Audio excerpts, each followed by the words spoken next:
Hi guys, welcome back to my channel. It's Lynn again. If you are new to my channel, my name's Lynn. I am an overseas student from Vietnam who had the privilege to study and work in the UK for the last 10 years. But in this year, I've taken a gap year in which I would like to record all the learning and all the experience that I've gathered during my time working in the UK and giving myself the opportunity to expand other aspects of life instead of just pharmacy. And in this video today, I would like to share with you from my reflection, these are all of the financial mistakes that I have made in my 20s. I think it's easier to talk about the mistake and you can learn from them and adapt them, and hopefully you can avoid them if you are facing the same situation of where I was.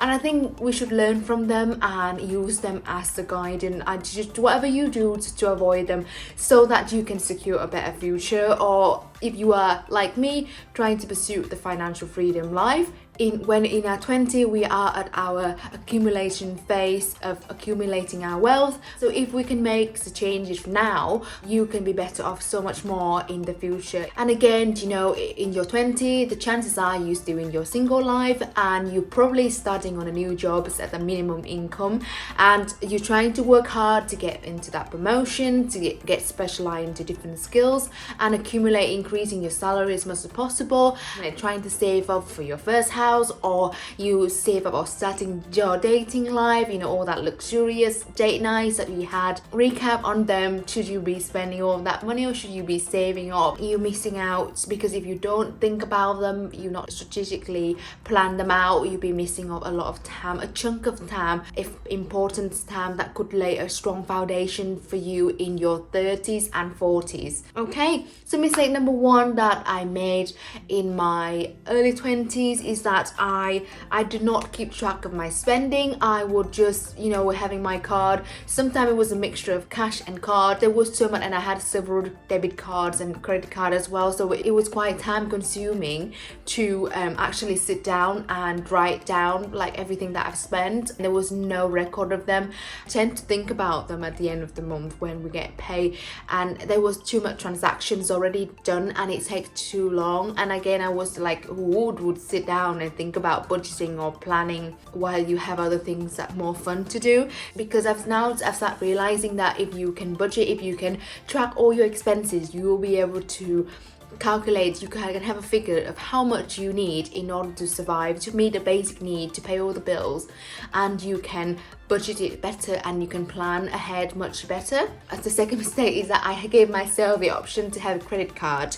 And the reason I had a credit card was that, I mean, the only purpose of opening a credit card, it was just to improve my credit scores, but I end up using the credit card so much, and because they help, as you saying with the banks longer, they would increasing your spending limits. And is my spending limits keep increasing, my mind thinking that I still have all that money that I can spend, and as long as I can pay them off next month when I get paid, everything will be okay. And I was so used to having that buffer that I could just use it whenever. So swip that now. I'm much wiser now. I'm not using the credit card at all. I put the credit card aside and I would just use my debit card so that I know that I only spend the money that I have. Because when you use the credit card, you are spending the money that you would need in the future, and you don't know what the future holds, and you don't know what you might need tomorrow, and something might come up, and we have the optimisms that we will be strong and healthy and be kicking forever, and we don't really think about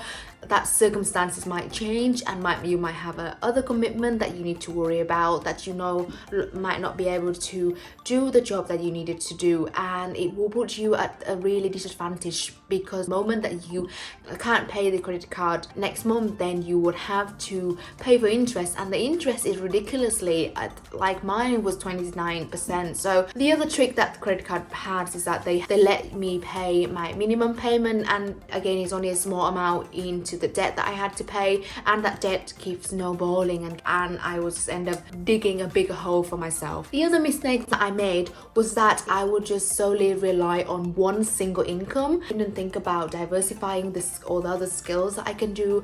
When I had COVID, I was like, what if I died now? My mom would have to worry about all the debts that I had, and it was just putting myself at that disadvantage that I had no other saving, and I would just have one single job only. Now going back to new chapter. I'm aiming to just having something assigned, still pursuing pharmacy, but I want to expand other skills that would be beneficial to me. The option to go back to salon and increase my training so that I can become a nail technician as well, learning others like personal finance so that I can maximize my earning and minimize outgoing that I have every single month to support me to fast track the accumulation phase that I was missing out at the beginning of my 20s. Another mistakes that I made in my early 20s that I did not plan ahead. I was living day to day to take it as one moment in time. At the beginning, I managed to work full time during my summer holiday to support my tuition fee, but when it get to the final year when I had to focus solely on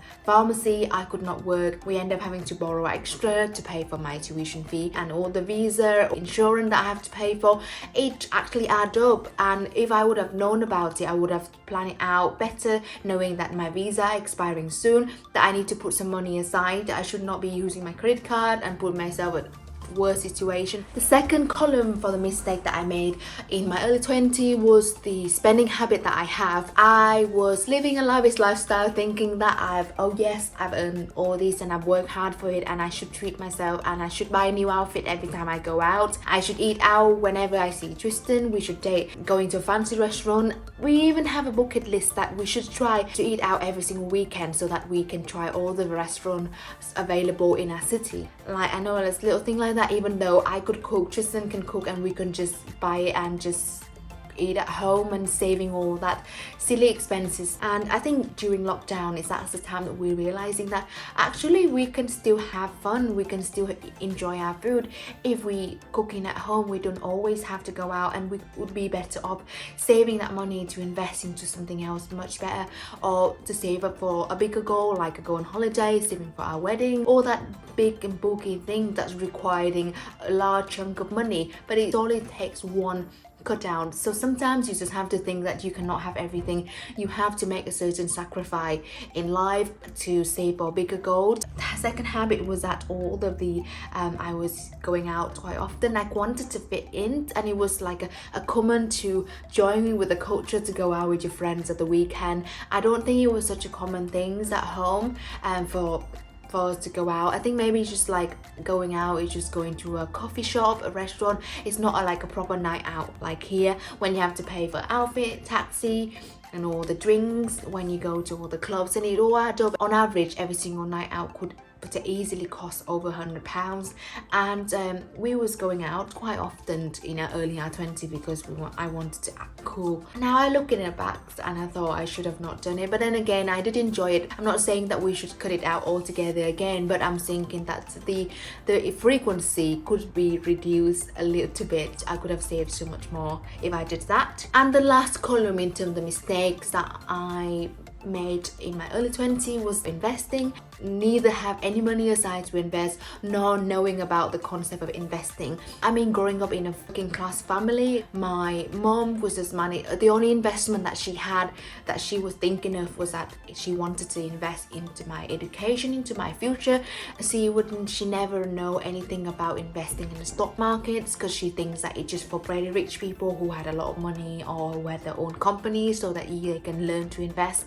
So it was never something that we discussed as a in a family meal that we need to know. The discussion in the family dinner would just be, you need to get a good job, get a good career, get a good grade, be a good citizen. Those are just topics that we discussed about. There was nothing about personal finance or investing or anything like that. I only knew about this concept for the last 2-3 years, and if I would have known about it earlier in my 18, 17, in my early 20s, I could have saved up a lot of time and energy and a lot amount of time for the compound effect to take place, or the concept of financial freedom. The only way to make money that we have in our household was that we need to trade our time for money, we need to work hard for it. We never know anything about passive investing and how you should multiply your money to make money during your sleep. I guess better late than never, but I want you to know about it, to start looking into it. There's a lot of information available on a lot of websites that you can educate yourself about the topic. And the second mistakes that I made